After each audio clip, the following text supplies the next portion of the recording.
takaitacce, ingantacce kuma babu ɓata lokaci. Kichima Vibes, ku subscribe.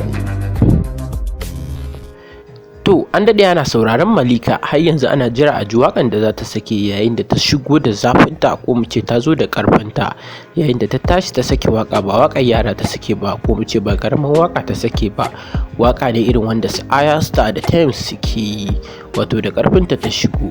Shin Malika za ta iya?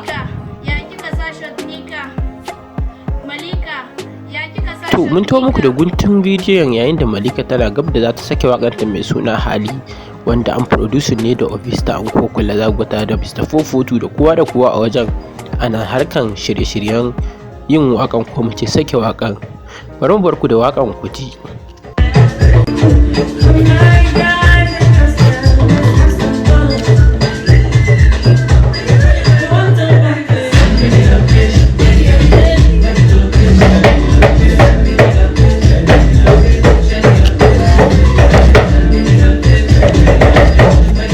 To muna fatan kun ji yadda ya kasance kenan waƙan Malika wato HALI, yayin da duk wanda ya sa a kunnen shi ya saurara zai gane cewa ba ƙaramin waƙa bane. Yarinyar tana da babban mafarki, ko kuma wace da babban shirinta ta zo, ga kyau ga iya waƙa.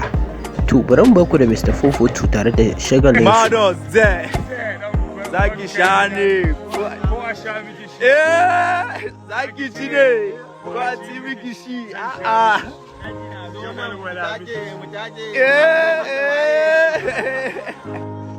That boy Opa Pedro Koba Gidi Afana Ivy Rasta we